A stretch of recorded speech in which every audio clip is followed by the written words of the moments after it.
नमस्कार दोस्तों, आपका बहुत बहुत स्वागत है मेरे YouTube चैनल पर। आज सुनेंगे कहानी इजहार। अपने होने वाले पति राजा की कॉल देखकर नेहा चौंकी। कॉल रिसीव करते ही राजा ने कहा, शाम 6 बजे तैयार रहना, मुझे तुमसे कुछ ज़रूरी बातें करनी हैं, मैं खुद लेने आ जाऊंगा। इतना कहकर बिना कुछ बोले राजा ने फ़ोन काट दिया। कौन सी ज़रूरी बात करनी होगी सोचकर नेहा मुस्कुरा पड़ी। अपने कॉलेज की साहसी स्टूडेंट में नेहा का नाम टॉप पर था। शायद इसलिए राजा का इनवाइट एक्सेप्ट करने में उसे ज़्यादा देर नहीं लगी।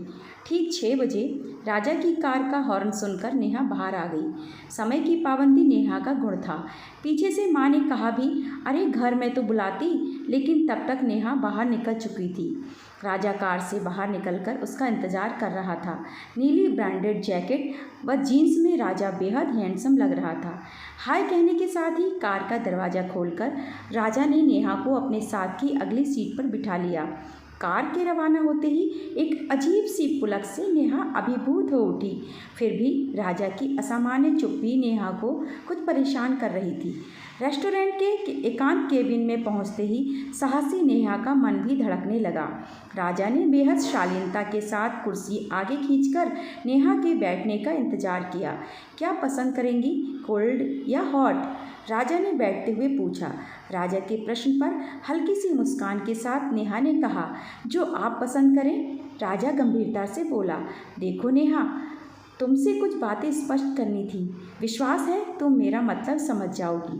कुछ सवालिया नज़रों के साथ नेहा ने जैसे ही राजा की ओर देखा तो वह बोला, माँ तुम्हें अपनी बहू मान चुकी हैं, हर पल तुम्हारी तारीफ करती रहती हैं।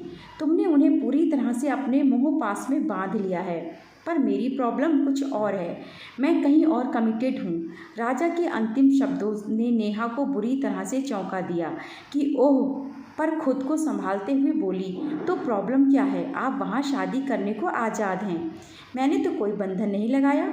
फिर शादी का प्रस्ताव भी तो आपकी तरफ से ही आया था, हम तो गए नहीं थे। कहते कहते नेहा का स्वर कुछ हद तक तीखा हो गया था। यही तो प्रॉब्लम है नेहा, मैं माँ का इकलौता बेटा हूँ, बिना जाने माँ की बात मानने का वचन दे बैठा हूँ, और अब अगर वचन तोड़ता हूँ तो माँ घर छोड़कर गांव चली जाएंगी। वहाँ हमारा एक घर है, उनकी जिद तो तुम मुझसे ज़्यादा अच्छी तरह से जानती हो। पिताजी के न रहने पर माँ ने तुम्हें मेरी तरह इस बंधन को स्वीकार करने के लिए विवश किया था। माँ बता रही थी तुम आज़ाद जीवन जीना चाहती थी, क्या यह सच नहीं है? राजा की बात की गंभीरता पर नेहा हंस पड़ी। कितनी अजीब बात है, मैं शादी के बंधन में बंधना नहीं चाहती थी, यह आपके लिए खुशी की बात है। राजा पूरे उत्साह से बोला, बिल्कुल यही बात है नेहा, हम दोनों को मजबूर किया गया है यह शादी करने के लिए। अब हालात यह हैं कि अगर हम शादी करते हैं तो मेरे मन के अलावा मेरा सब कुछ पत्नी होने के नाते तुम्हारी हर ज़रूरत का मैं पूरा ध्यान रखूँगा। बदले में तुमसे कोई अपेक्षा नहीं रखूँगा। हाँ, कभी कभी पार्टियों में हमें खुशहाल पति पत्नी होने की सफल एक्टिंग भी करनी होगी। इन सब परेशानियों के बदले मैं तुम्हें हर महीने 1000 रुपये जेब खर्च के रूप में दूंगा। कहिए क्या ख्याल है? तुम्हारा बहुत बहुत धन्यवाद। नेहा के स्वर में उत्साह था। यह व्यंग राजा ठीक से समझ नहीं सका। धन्यवाद किस लिए? 1000 की रकम जो आप दे रहे हैं, तो क्या उसके लिए भी थैंक्स भी ना कहूँ? फिर यह सब इतने स्पष्ट रूप से जो आपने बताया है, आपने अगर ना बताया होता तो आप मुझसे नफरत करती, और अब कोशिश करूंगी आपके हालात और नज़रियों को समझ सकूं। राजा ने आश्वस्त होकर नेहा की ओर हल्के से मुस्कुराकर देखा। फिर कहा, नेहा तुम सोच लो, तुम भी आज़ाद विचारों वाली लड़की हो, तुम्हें मैं हर तरह की आज़ादी दूंगा। हाँ, बदले में अपने लिए भी आज़ादी चाहूँगा। दो अच्छे दोस्तों की तरह हम साथ रह सकते हैं ना। राजा, आप इतने इंडिपेंडेंट होकर भी अपना मनचाहा पार्टनर नहीं पा सके, यह क्या कम हैरानी की बात है? मैं आपकी माँ से सिफारिश करूँगी, शायद वे मेरी बात मान लें। कहकर नेहा अपनी परिचित मुस्कान के साथ उठने लगी तो राजा तुरंत बोला, नहीं, ऐसा अनर्थ मत करना नेहा। माँ का पूजा पाठ छुआछूत तो तुम जानती ही हो। क्या एक विदेशी विधर्मी मांसाहारी को वे इस जीवन में कभी अपना सकेंगी? उनका सपना तोड़कर मौत से पहले ही मैं उन्हें खत्म नहीं कर सकता। कुछ कटु होकर नेहा ने तीखे स्वर में कहा। फिर आप कुछ और साल मैरिज टाल सकते हैं। मुझसे आप क्या एक्सपेक्ट करते हो? मेरा अपना जीवन है, सपने हैं, मैं आपके लिए सेक्रीफाइस क्यों करूँगी? राजा के उठते ही नेहा रेस्टोरेंट से बाहर निकल आई और मन ही मन में बोली, हम क्या बेवकूफ़ी है भला, क्यों इनके पक्ष में फैसला दूंगी? क्या समझते हैं ये अपने आप को? यह अपने आप को नेहा को घर के दरवाजे पर छोड़कर राजा चला गया। पर्स को एक ओर फेंक नेहा पलंग पर पड़ गई। उसकी कुछ भी सोचने समझने की शक्ति चूक गई थी। पाखंडी कहीं का, इसकी माँ के लिए मैं बलि चढ़ जाऊं?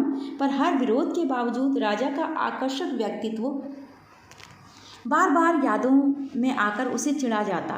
अपने मृत धनी पिता का एकमात्र उत्तराधिकारी, विदेश से सॉफ्टवेयर इंजीनियरिंग की डिग्री प्राप्त राजा का आकर्षण क्या कम था? मध्यम वर्गीय परिवार की नेहा के लिए जब राजा की मां ने प्रस्ताव रखा तो नेहा के माँ, पिताजी, छोटा भाई सब गर्व और उल्लास से भर गए थे।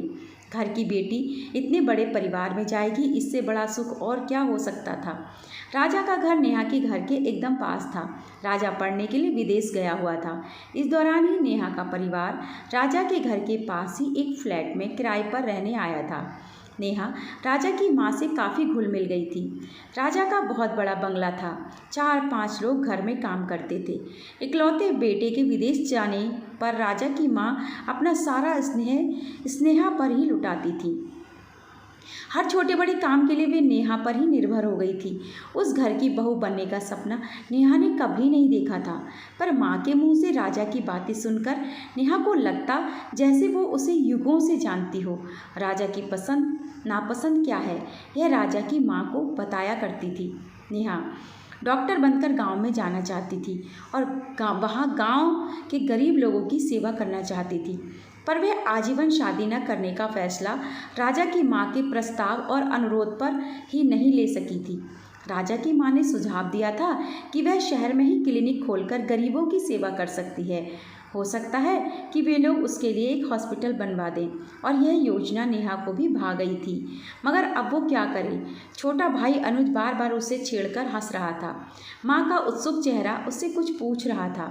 एक बार नेहा की इच्छा हुई कि अपनी माँ को सब कुछ बता दे, पर अपमान से मन तिलमिला उठा। सिर दर्द का बहाना बनाकर वो सारी रात करवटें बदलती रही। कॉलेज के जीवन में नेहा ने हर चुनौती खुशी से स्वीकार की थी, पर यह चुनौती जीवन भर का प्रश्न थी। सुंदर सरल दिखने वाली नेहा के मन की दृढ़ता सब जानते थे, पर अब वही नेहा असमंजस में पड़ गई थी कि वह क्या करे। सुबह 8 बजे राजा को उसे अपना निर्णय देना था। यह निर्णय उसके पक्ष में नहीं होना चाहिए, उसका दम टूटना ही चाहिए। यह सोचते सोचते नेहा न जाने कब सो गई। सुबह अनुज ने झकझोर कर उसे जगाया। दीदी क्या पूरी रात सपने देखती रही? जीजाजी की माँ आई हैं। हड़बड़ाकर नेहा ने रजाई फेंक दी। अस्त व्यस्त नेहा के उठने से पहले ही राजा की माँ ने आकर उसका माथा छुआ और परेशान होकर बोली, बुखार तो नहीं है?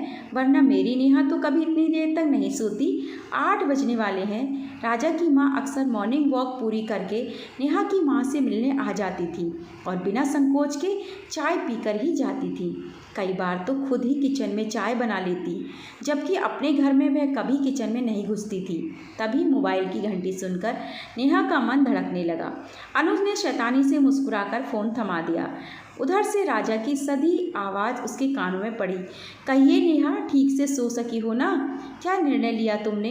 क्या मैं बधाई दे सकता हूँ तुम्हें? जी थैंक्स कहकर नेहा एकदम हड़बड़ा गई। उधर से राजा का पूरी तरह से आश्वस्त स्वर कानों में बज उठा।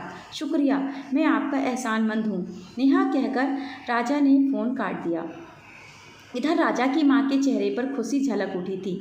वे नेहा की माँ से बोली, देखा सुबह होते ही फ़ोन कर रहा है। एक हमारे दिन थे जब शादी के बाद ही एक दूसरे को देख पाते थे और बातें कर पाते थे, कहकर वह ज़ोर से हंस पड़ी। उसके बाद नेहा बहुत बिजी हो गई। राजा की माँ खरीदारी करने के लिए नेहा को भी अपने साथ ले जाती और राजा तो साथ होता ही था। नेहा को कभी कभी हैरानी होती कि राजा कितनी सहज एक्टिंग कर लेता है। सगाई के मौके पर राजा ने जिद की कि नेहा अपनी पसंद की अंगूठी खुद चुने। राजा के साथ अंगूठी खरीदने के लिए खड़ी नेहा ने थोड़े व्यंग से कहा, आपको तो पहले से भी अनुभव होगा, अब फिर अंगूठी खरीदने के लिए इतना उल्लास क्यों जता रहे हैं। लेकिन राजा ने नेहा की पसंद की मोहर लगवा कर ही अंगूठी खरीदी। अंगूठी पहनाते समय राजा बड़ा सहज लग रहा था, लेकिन उसके हाथ के स्पर्श से जब नेहा के दिल के तार झंझना उठे तो वो पूरी तरह से झुंझला उठी। शादी का दिन भी आ गया। नेहा को अपने पर पूरा विश्वास था। उसने राजा की बात किसी को नहीं बताई। दूल्हे के रूप में सजा हुआ राजा सबकी तारीफ और कुछ की ईर्ष्या का कारण बन गया। शादी की पहली रात को न चाहते हुए भी नेहा संस्कारशील लज्जाशील वधू बनकर बैठी रही। कमरे में घुसते ही राजा ने मजाक भरे स्वर में कहा, अरे ये है क्या, आप तो सचमुच ही नई दुल्हन लग रही हैं और हम दोनों दोस्त हैं, याद है ना। शर्म से नेहा का मन रोने को हो आया। खैर लीजिए, जब तुम रीति निभा रही हो तो मैं भी उपहार देकर तुम्हारा घूंघट उठाऊंगा। हाथों में बेहद कीमती हीरे के कंगन पहनाने की राजा की कोशिश पर नेहा चिढ़ गई। आपके इस उपहार के लिए मैंने यह वेश धारण नहीं किया है, यह तो माँ की जिद थी। मेरी ओर से यह कंगन आप अपनी उसी प्रेमिका को दे दीजिए। राजा ने मुस्कुराते हुए उसके हाथ जबरन पकड़कर उनमें कंगन पहना ही दिए और बोला, उसकी चिंता तुम्हें नहीं करनी होगी नेहा, मैं उसकी चिंता खुद कर लूँगा। जलते हुए तीर के समान राजा का यह वाक्य नेहा के मन व प्राण को झुलसा गया। गुस्से से कंगन उतार कर नेहा नीचे बिछे कालीन पर जा लेटी। राजा ने स्नेह से पुकारा, नेहा, हमारे समझौते में ऐसा तो कुछ नहीं था, और वैसे भी यह पलंग काफ़ी बड़ा है। जी नहीं, मेरी नीचे सोने की आदत है, नेहा बोली, मगर राजा ने उसे बड़ी सहजता से उठाकर पलंग पर लिटा दिया। मेरे यहाँ तुम्हें जरा भी सा भी कष्ट हो, यह मैं सपने में भी नहीं सोच सकता। नेहा दूसरे दिन घर में राजा की मौसी और मामी उत्सुकता से नेहा का चेहरा निहार रही थी। उसका अपमान व लज्जा से लाल हुआ चेहरा और राजा का प्रसन्न मुख उन्हें आश्वस्त कर गया। उनके परिहास नेहा के अंतर में गड़ जाते। अपने को सहज बनाए रखकर नेहा सब छोटे बड़े रीति रिवाज पूरे करती गई। इन सब रस्मों में राजा का सहयोग देखकर नेहा जल रही थी। वह सोच रही थी, पुरुष कितने पाखंडी होते हैं, ऊपर से आज्ञाकारी बनते हैं और अंदर से धूर्त होते हैं। अगर वह राजा की माँ को सब बता दे तो फिर राजा के भयभीत चेहरे को याद करके नेहा बड़ी मुश्किल से अपने होठों पर आई मुस्कान को दबा गई। घर में सब कुछ सहज सामान्य चल रहा था। माँ ने राजा से कहा, नेहा को मालदीव घुमा ला। भयभीत नेहा एकांत की कल्पना से सिमट माँ से याचना भरे शब्दों में बोली, नहीं माँ, मैं आपको यहाँ अकेले छोड़कर कहीं नहीं जाऊँगी। नेहा की बात सुनकर राजा मुस्कुराने लगा। राजा की दुष्ट मुस्कान पर नेहा का सर्वांग जल उठा। वो चाहती थी कि राजा की प्रेमिका के बारे में कुछ जाने, पर राजा ने कभी नेहा से इस विषय में बात ही नहीं की। फिर भी राजा की अज्ञात प्रेमिका नेहा के साथ हर पल जी रही थी। रात में राजा ने पूछा, अच्छा नेहा, क्या मैं तुम्हारे लिए सचमुच इतना मुश्किल हूँ कि मेरे साथ घूमने जाने की कल्पना मात्र से इतनी सर्दी में भी तुम्हें पसीना आ गया। नेहा ने शांत रहकर कहा, अगर यह सच है तो भी क्या गलत है। क्या मेरे साथ रहते हुए आप हर पल किसी और के साथ नहीं रहते? फिर हमारे समझौते में इस तरह के दिखावों की बात तो आपने की ही नहीं थी। कहकर नेहा करवट बदलकर सोने का नाटक करने लगी। अगले दिन नेहा के एक दोस्त डॉक्टर आनंद उससे मिलने आए। नेहा की शादी के समय डॉक्टर आनंद एक कॉन्फ्रेंस में भाग लेने अमेरिका गए थे। दोस्त के रूप में नेहा उन्हें बहुत पसंद करती थी। राजा का परिचय कराकर नेहा डॉक्टर आनंद से बातों में इस तरह बिजी हो गई मानो राजा का वजूद ही वहाँ ना हो। डॉक्टर आनंद के जाते ही राजा एकदम भरे गले से बोला, अगर तुम्हें इनसे इतना ही लगाव था तो उनसे शादी क्यों नहीं कर ली? नेहा बड़े ही शांत स्वर में बोली, जिससे बहुत लगाव हो उसी से शादी की जाए, यह जरूरी तो नहीं। जैसे ही राजा ने यह सुना वो तिल मिलाकर बाहर चला गया। अब आनंद लगभग हर दूसरे तीसरे दिन नेहा के घर आने लगा। उसका मजाकिया स्वभाव राजा की माँ को बहुत पसंद था, इसलिए माँ के आग्रह पर हॉस्पिटल जाने से पहले डॉक्टर आनंद अक्सर उनके घर आता और राजा की माँ व नेहा के साथ ही कॉफ़ी पीता। वापस जाते समय डॉक्टर आनंद को कभी कभी राजा भी मिल जाता था। आनंद के आने का असर यह हुआ कि अब राजा ऑफिस से जल्दी घर वापस आने लगा। उधर नेहा ने हालातों से समझौता कर लिया था। उत्सव समारोह में नेहा की लोकप्रियता बढ़ती जा रही थी। कभी कभी पार्टियों में अपनी तारीफ करने वालों से घिरी नेहा को खोज पाना भी राजा के लिए मुश्किल होता जाता था।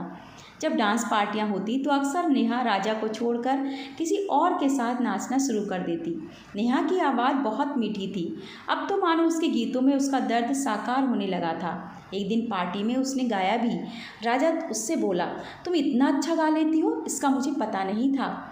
राजा के मुंह से अपने लिए पहली बार तारीफ सुनकर नेहा को अच्छा लगा। सैया सधी आवाज़ में बोली, मैं क्या हूँ यह जानना तो हमारे समझौते की शर्त नहीं थी, फिर यह दुख क्यों? नेहा के जवाब में कोई व्यंग नहीं था, फिर भी राजा का मन परेशान हो उठा। राजा के ऑफिस जाते समय नेहा बोली, राजा अगर मैं क्लिनिक न खोलकर किसी बड़े अस्पताल में नौकरी कर लूँ तो आपको कोई ऐतराज़ तो नहीं होगा? राजा ने बहुत ही कठोर शब्दों में कहा, क्यों?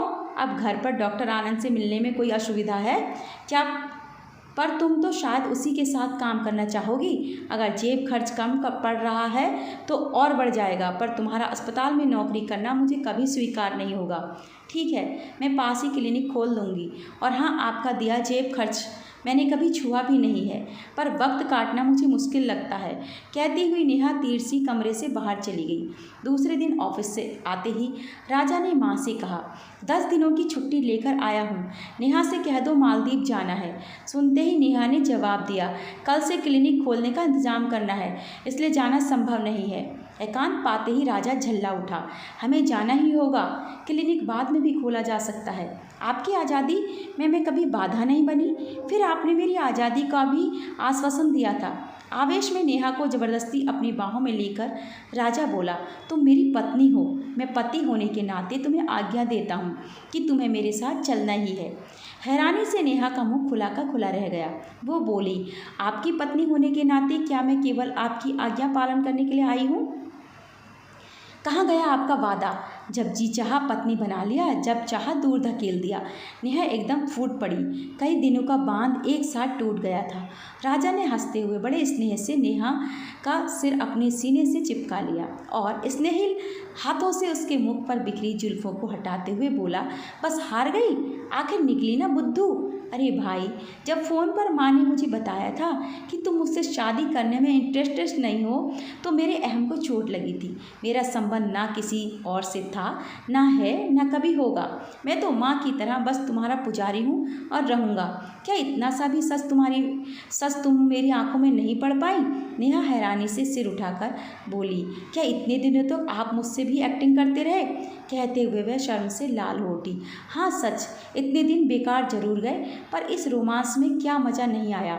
नेहा फिर एक पल रुककर राजा ने पूछा, सच बताना नेहा, क्या डॉक्टर आनंद से तुम्हें कुछ ज़्यादा ही लगाव है? धत, वे तो मुझे बड़े भाई जैसे पूजनीय हैं, उन्होंने ही तो मुझे डॉक्टर बनने की प्रेरणा दी। नेहा को अपनी बाहों में समेट स्नेह से उसका माथा चूमकर राजा ने पूछा, अब मालदीव चलना है या क्लिनिक खोलोगी? नेहा ने लजाते हुए पूछा, इतना तंग क्यों किया? राजा एक नए एहसास के लिए अगर उसी पुरातन पंथी ढंग से शादी कर लेते तो क्या मेरे मन में तुम्हारे लिए इतनी चाहत होती? कितनी बार ईर्ष्या से डॉक्टर आनंद को पीटने का जी चाहा था मेरा। नेहा की चढ़ती भिरकुटी देखकर राजा हंस पड़ा। माफ़ी चाहता हूँ, भूल गया था कि वे पूजनीय हैं। सच कितनी बार अपने में समेट लेने के लिए जी मचला था मेरा, पर जब विदेश में था तभी सोच लिया था कि जब तक तुम्हारे मन में अपने लिए चाह नहीं जगा लूँगा तब तक मात्र आम भारतीयों की तरह पति बनकर अधिकार नहीं लूँगा। फिर हंसकर नेहा को छेड़ा, क्यों, कैसा रहा हमारा घर वाला हनीमून? तुम्हारे हनीमून की तो ऐसी की तैसी, माँ ना जाने क्या सोचती होंगी। कहते हुए नेहा अपने को छुड़ाकर नीचे भाग गई। दोस्तों, अगर आपको ये कहानी थोड़ी सी भी अच्छी लगी हो तो कहानी को लाइक ज़रूर कीजिएगा।